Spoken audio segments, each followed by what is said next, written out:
You ever notice how the whole story around some big names can just like totally flip? Oh, yeah, for sure. One minute they're at the top, and the next, bam, everyone's watching their every move, like with Diddy right now. Right. It makes you think about the people who have been talking about this kind of stuff for ages. You know, way before it hit the headlines, Absolutely. like Jaguar Wright. Oh, yeah, she comes to mind immediately. For anyone who's followed what she's been saying, all this stuff with Diddy probably feels pretty significant. Big time. It really shows how ideas that were once kind of on the edge can suddenly become like front page news. It's like suddenly everyone's catching up. Yeah, exactly. And that's exactly what we're getting into today. I'm excited for this one. So you gave me this huge collection of interviews Jaguar Wright's been doing, mostly on that Real Life Productions YouTube channel, right? Yeah, that's the one. And honestly, it's like a gold mine of observations and claims. Oh, it's incredible. So much in there. She talks about everything, from the legal battles that are shaking up the whole music industry to her own personal stories and, whoa, some eye-opening views on a bunch of different people. She really does not hold back. If you're trying to understand what's really going on beneath the surface of celebrity life, all the stuff that doesn't make it to the gossip blogs, this is the deep dive for you. Right, and you don't have to spend hours watching videos and researching. We've done the work for you. Exactly. What's really striking is just how much she's been talking recently. Yeah, she's been on a roll. We're looking at stuff from early 2024 all the way up to like just last week. She touches on Diddy's arrest, how she sees other big names in the industry, and even gets into some pretty big social commentary. Oh yeah, it gets deep. It's a broad and intense snapshot of where she's at right now. Okay, so our mission for this deep dive is simple. We're pulling out the most important and like mind-blowing points from all these Jaguar Wright interviews. Think of us as your guides through all this content. We'll help you understand her claims, her point of view, and how she connects all these different dots without you having to spend ages online. It would take forever to get through it all. All right, let's get into it. Let's do it. Starting with a guy who's at the center of a lot of this, Sean Combs, a.k.a. Diddy, and all the stuff that's being said about him. Okay, so one of the first things that jumps out is Jaguar Wright's reaction to Diddy's arrest. Oh, yeah. She said it was like the world stopped. Wow. And you can really hear the vindication in her voice, especially knowing what she's talked about before on this topic. It's like she's been saying this was coming all along. Exactly, and now it's happening. It shows how claims that people have been making for a long time can suddenly become relevant when big events seem to back them up. Totally. It's like they gain new power. This keeps coming up in what she's saying. This idea that artists, especially because of who they are or where they come from, have been taken advantage of and maybe even manipulated by the music industry. Right. She sees it as like a pattern going back a long time. Yeah, like a systemic issue. Yeah, okay. And get this, she says she actually knew about those videotapes that are all over the news now, way before a lawyer confirmed they were real. Months before, she says. She even mentioned that they were being passed around on the darket. The darket. Like the dark corners of the internet or some really secretive circles, who knows? Fascinating. I wonder how information like that travels. It makes you wonder what else is out there that we don't know about. Right, like how much insider knowledge exists outside of what we see in the news. Totally. It makes you think about the connections and networks in the entertainment industry and what people are talking about behind closed doors. It's like a whole secret world. The fact that she knew about this big piece of evidence and now it's been basically confirmed by lawyers is kind of mind-blowing. It shows how information can move around in these circles long before it hits the public. And we're only seeing the tip of the iceberg. Okay. Then there's her take on Jay-Z and how he seems to be distancing himself from Diddy. Oh, yeah, that's interesting. She brings up times when Diddy apparently asked Jay-Z for help when things were going bad for him. Right, like calling in a favor. And she compares that to how they're acting now, which feels kind of cold, you know. Like there's some distance between them. So is this just gossip? Or could there be some bigger power struggle happening that we're not seeing? I think it's more than just gossip. What do you think is going on?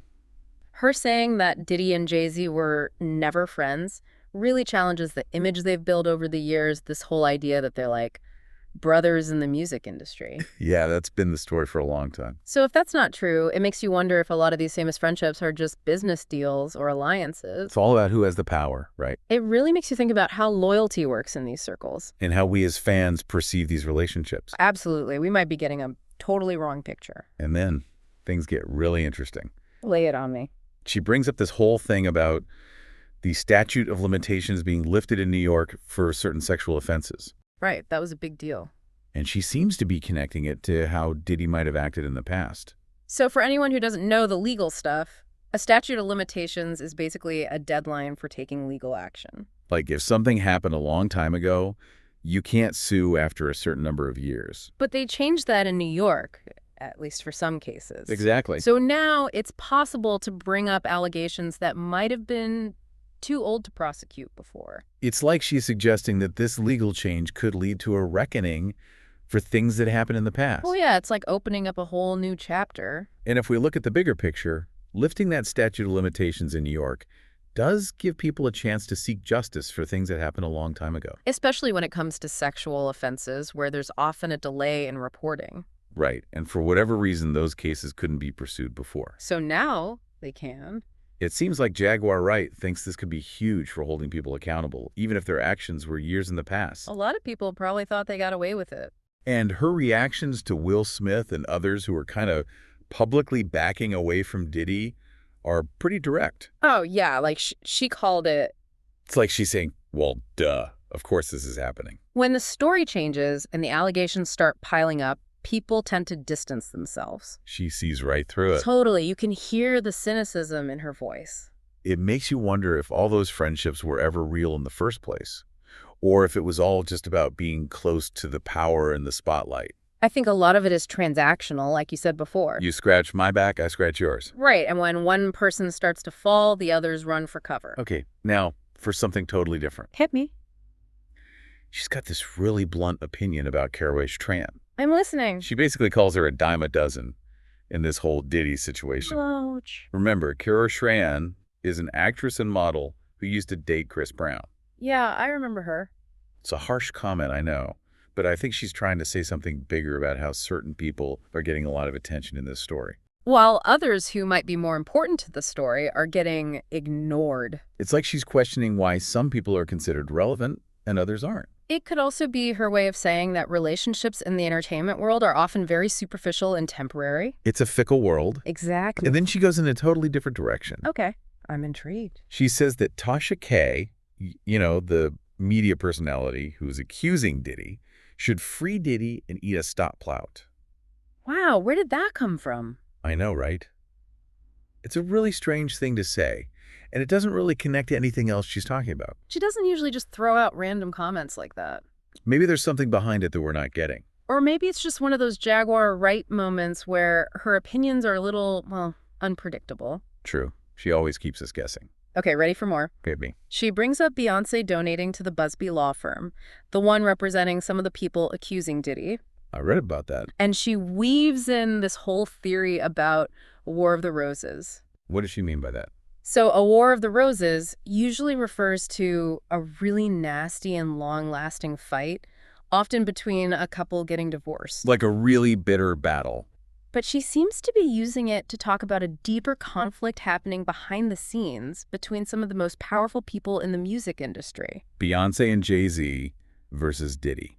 It's like she's suggesting that there's more going on than we see on the surface. So Beyoncé donating to the lawyers going after Diddy, that could be seen as taking sides. Right. It definitely adds fuel to the fire. But we have to remember, this is just how she's interpreting things. It's her theory, her perspective. And she doesn't stop there. Of course not. She predicts that Diddy's going to get some company, meaning more legal trouble, and she even mentions freak-off attendees who endorse KLA Harris. KLA Harris, who's she talking about? Kamala Harris, I think. Oh, okay. It's a pretty loaded statement, suggesting that she sees a link between these allegations and people's political leanings. It's bringing politics into the mix. And when she mentions those freak-off attendees, she's referring back to earlier claims she's made about certain kinds of gatherings. Right, those parties she's talked about. It's like she's saying that this whole thing could spread and involve a lot more people. It could be just the beginning. Okay, and this next claim is a serious one. Go on. She alleges there was a super HIV outbreak at Diddy's house, probably meaning Diddy's place, and she links it to overly promiscuous sexual activity mixed with drugs. Whoa, that's a heavy accusation. I know, and we need to be clear with our listener. This is a very serious claim, and so far, there's no proof to back it up. It's important to emphasize that this is unverified. If it were true, though, it would have huge consequences. It would be a major public health issue. But for now, it's just something she said in these interviews. Right. We have to treat it as an allegation. She also says that more lawsuits are coming for Diddy, from both men and women. So she thinks these current legal problems are just the tip of the iceberg. It sounds like she believes a lot more people are going to come forward with their own stories. It wouldn't be surprising given everything that's come out. And then she makes this claim that Jay-Z was recently questioned by authorities about allegedly bringing underage girls to these freak-offs. Seriously? And she connects it to what Foxy Brown, the rapper, said during the KV's trial. The R. Kelly trial. Yeah, the one a couple years ago. Wow, so she's linking Jay-Z directly to some of the same accusations that are being made against Diddy. It's a very specific and potentially damaging allegation. It is, and again, it's important to say that this is an unverified claim. Right, we haven't seen any evidence to support this yet. It's her word against theirs at this point. And get this, she's been named in a lawsuit connected to Diddy herself. Oh, I didn't know that. Yeah, alongside people like Odell Beckham Jr. The football player? Yep, and the comedian Drewski, and someone called Big Homie CeCe. So what's the lawsuit about? The lawsuit claims that they all benefited from and knew about Diddy's alleged misconduct. So they're trying to say that a whole network of people were involved, or at least aware of what was happening. It'll be interesting to see how she responds to being named in this suit and what happens next. Yeah, this could get messy. She also brings up some older statements she made back in the 90s about homo thugs in the industry. This is something she's talked about before. And she's now directly connecting that to Diddy and even to what's been going on with Wendy Williams. So she's basically saying that she's been seeing these patterns of behavior and power dynamics in the entertainment industry for decades. Like, it's not a new thing. It's been happening all along. Right, and she's drawing a line between these seemingly separate cases. It's all connected in her mind. She's got a very specific theory about that leaked audio of Diddy allegedly going off on someone, too. Yeah, tell me about that. She claims that Nicki Minaj leaked it. Nicki Minaj. And that it came from one of those freak-offs that supposedly happened in Calabasas. That would be huge if it's true. It would bring another big name into this whole mess. It also shows how even sensitive recordings can get out and spread in these circles. Nothing stays secret for long. All right, switching gears a bit to something a little less dramatic. Okay. She's got this comment about how much airplay Drake gets compared to the impact Kendrick Lamar's album has had. Right, some people call it GNX. She's basically asking if the way we measure success in music is really accurate. Like, is airplay everything? Maybe an artist can be super popular but not really have a lasting impact. Right, and vice versa. Someone can have a huge cultural influence without topping the charts. It's a debate that comes up a lot in music. What really defines a successful artist? Okay, now for a pretty serious claim about Usher. I'm listening. She's upset that he got that Lifetime Achievement Award. Yeah, he just got that recently. And she claims it's despite some secrets he's allegedly hiding about a child's death. That's a serious accusation to throw around. It's a very heavy thing to say, especially connected to such a big honor. It would definitely change how people see him if it turned out to be true. But we need to emphasize that this is another unverified claim from Jaguar Wright. Right, we have to be careful with these kinds of statements. She also brings up this old theory about Key D being a federal informant since Tupac died. That one's been floating around for years. A lot of people in hip-hop believe it. It's a classic conspiracy theory. And now Jaguar Wright is adding her voice to it. It's interesting that she's bringing it up now. Okay, this next one is shocking, and it's about a cold case. The death of Kathy White. The one from back in 2012. Yeah, she was found dead, and they never solved the case. It was a sad story. Jaguar Wright says she believes the true killer will be revealed, and it's not a man. Not a man. And she claims Diddy has a tape of what happened. Whoa, that would be explosive. This could be huge if it's true. Imagine the evidence coming out after all this time. It adds a whole new layer of intrigue to this unsolved mystery. It's like something out of a movie. And lastly, in this whole section about Diddy and the allegations against him, she makes a really serious claim about Donald Trump. I'm almost afraid to ask. She says she's seen evidence of a woman, maybe someone connected to Trump, being assaulted by multiple men, and she says Trump himself was involved. This is incredibly serious and obviously very sensitive politically. It's a huge accusation. And again, it's important to be super clear that this is an unverified claim. We're just reporting what she said. It's her word And there's no proof to back it up at this point. But if there were any truth to it, it would have massive consequences. It would be a bombshell. Okay, we just spent a lot of time unpacking everything she's saying about Diddy and all the drama surrounding him. It's a lot to take in. But Jaguar Wright doesn't just talk about Diddy. She has a lot to say about tons of other people and events in the music industry. She has opinions on everything and everyone. So where do we even begin with the rest of her observations? Well, she talks about a bunch of other music industry figures, and it's all pretty direct and opinionated. I'm ready for it. Maybe a good place to start is her sympathy for those younger artists, Justin Bieber and Billie Eilish. Interesting that she picks those two specifically. Yeah, they both became famous so young. She references some inside knowledge about what they've gone through. It's like she thinks they've faced stuff that most people don't know about. What could she be talking about? I'm not sure, but it seems like she believes they've been through a lot because they were so young when they entered the industry. It's almost like a warning to other young artists. Be careful, it's not all glitz and glamour. She compares her own early image as an artist to Chloe Bailey from Chloe X Alley. Oh yeah, that duo. And she seems to be saying that the way artists are presented to the public is often fake or heavily controlled by the industry. Like they're molded into something they're not. It's all about selling records, right? It's a business. Yeah. And sometimes the artist's true self gets lost in the process. Okay, now this is a really interesting one. I'm all ears. She has this theory that Vlad TV, the website with those controversial interviews, Oh yeah, Vlad TV. Everyone knows Vlad. she thinks it's actually an information and disinformation agent. Whoa, like a propaganda machine. She even goes as far as to suggest a link to Israeli intelligence. That's a pretty big accusation. It is, and it makes you wonder about Vlad TV's real motives. It definitely raises questions about their agenda and who they might be connected to. She even brings up her own experiences with Vlad from back in 2008. Oh, really? And she says that Homeland Security actually warned her about him. That adds a whole other layer to this. It sounds like she believes there's more to Vlad TV than meets the eye. It's not just entertainment, there's something else going on. And her criticism of Vlad TV doesn't stop there. What else does she say? She points to his business ties with people who have been accused of some pretty bad stuff.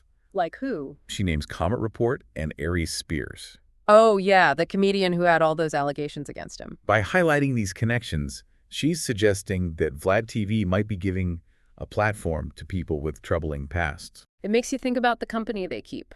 And whether they're responsible for who they associate with. It's a question of ethics, for sure. We talked about Billie Eilish before, and Jaguar Wright mentions that her career seems to have slowed down lately.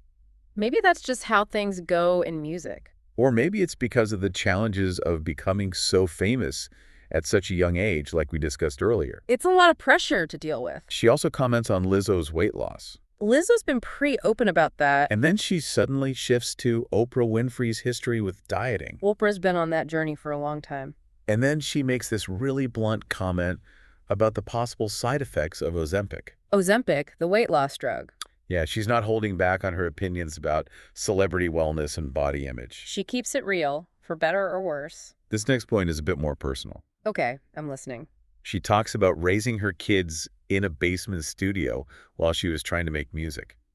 It must have been tough. It gives you a glimpse into the sacrifices that artists often make. The things people don't see. It's not always glamorous. No, it's a lot of hard work and dedication. She also mentions that some producers are having their music blocked. Blocked. Yeah, she claims it's because of a billionaire ex-boyfriend. Whoa, that's some serious power. It's like a reminder that personal relationships can really mess with your career or the music industry. Especially when there's a power imbalance. Now, she clarifies something about Jay-Z. What's that? She says that while he's done things that have hurt her, he wasn't directly responsible for that thing she mentioned earlier. So she's making distinctions between different things he might have done. It's like she's being very specific about her accusations. It's not a blanket condemnation. There's nuance to it. And remember earlier when she said that 2024 was not surprising? Yeah, I remember. It's like she was expecting all this drama to unfold. Like she's seen it all before. She seems to have a deep understanding of the dark side of the entertainment industry. She's been in the game for a long time. She brings up Alex Spiro again, the lawyer. The one who represents a bunch of big names. She calls him a fixer for billionaires. So like a cleanup crew for the rich and famous. And she notices that he's been keeping a lower profile lately. Maybe he's laying low. It's like she sees his public appearances as directly tied to how much trouble his clients are in. When things are going bad, they call him the fixer. She also doesn't believe that the statement Roc Nation released was really from Jay-Z. Roc Nation, his company. Yeah, she's skeptical that he actually wrote it. So who does she think wrote it? Maybe his PR team or his lawyers. It's common for public statements to be heavily edited or even completely written by someone else. It's all about controlling the message. And then she mentions being surprised that Jay-Z acknowledged someone she calls Yellow Bay. Yellow Bay, who's that? I'm not entirely sure, but it seems like someone she doesn't expect Jay-Z to be associated with. It's like she thinks it's out of character for him. Maybe this Yellow Bay is controversial in some way. Okay, this next part is about some pretty complex stuff. Okay, go on. She talks about the unalignment of Mo 3, the rapper who was killed a few years ago. That was a tragic story. And she suggests that the feds might have been involved. The feds. Yeah, like the government. This is getting into some conspiracy theory territory. And she brings up Yellow Bay, again, saying their name is popping up in some negative context. It's like she's piecing together this bigger story, maybe about how law enforcement is connected to the music industry. It's a lot to unpack. It is, and it's hard to know what to make of it without more information. She also throws out this theory that Jay-Z might have known about certain allegations against Lil Wayne. Oh, really? And she thinks that's why Lil Wayne didn't get to perform at the Super Bowl halftime show. That would be a big reason to exclude someone. It's her way of connecting personal scandals to major career decisions. It's a possibility, for sure. When it comes to Dr. Umar Johnson, that controversial online personality, she doesn't hold back. What'd you say about him? She calls his statements about Diddy, Jay-Z, and Trump hogwash. She's not buying what he's selling. It's a total rejection of his views. It sounds like she thinks he's full of it. On a more positive note, she has a lot of respect for Magic Johnson. The basketball legend. Yeah, she calls him a real black billionaire. It's like she sees him as different from other wealthy figures. Maybe because of how he's used his success to give back to the community. He's definitely known for his philanthropy. She's not so kind to Benzino, though. The media personality. Yeah, she uses some pretty harsh words to describe him. She doesn't seem to like him very much. And she doesn't believe his claims about Robert Waller. Who is Robert Waller? He's someone who had a public feud with Benzino a while back. Ah, okay. She seems to have some personal beef with Benzino. It sounds like there's a lot of bad blood there.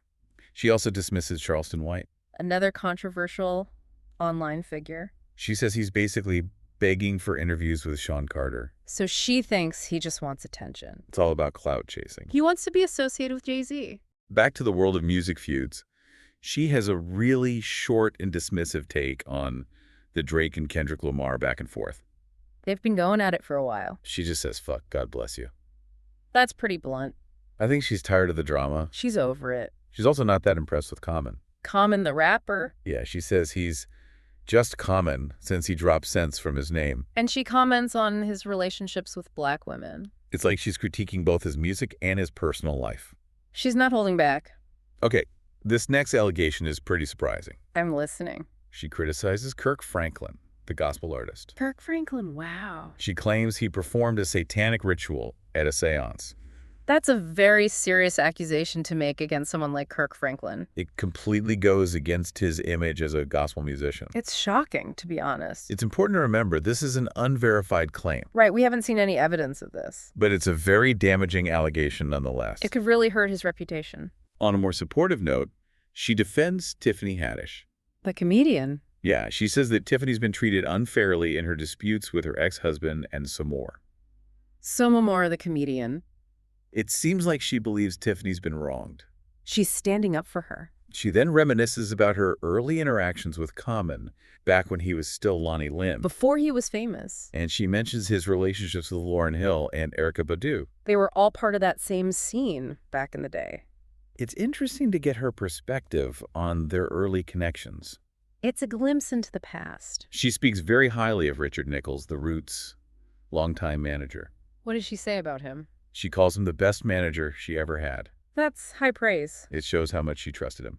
A good manager can make all the difference. She also tells a story about Mercedes Martinez, an artist who was connected to the Far Side. The Far Side, the hip-hop group. Yeah, and she talks about her own early experiences in the music business. It's like she's highlighting all these connections and behind-the-scenes relationships. It's a reminder that the music industry is a complex web of people. And a lot of it happens outside of the public eye.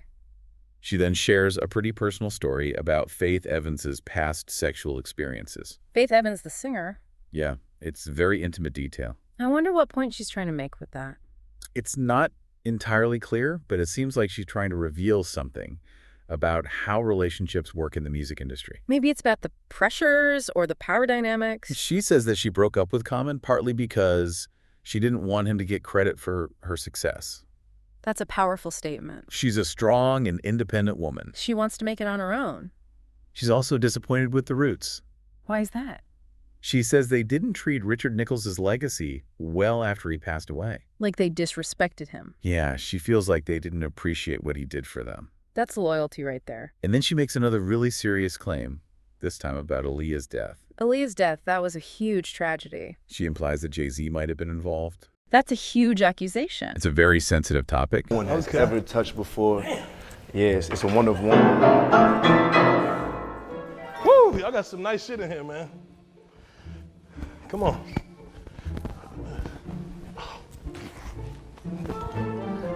Hey, bro, you gotta get me a picture under this shit. Hey, Bro, chill, bro, chill, bro. Hey. Bro, you always act like this in people's crib? Nigga, what I do? I thought Bro, you're tripping. Christian Combs. Good. Yo, you got the Wi-Fi? I don't got the Wi-Fi.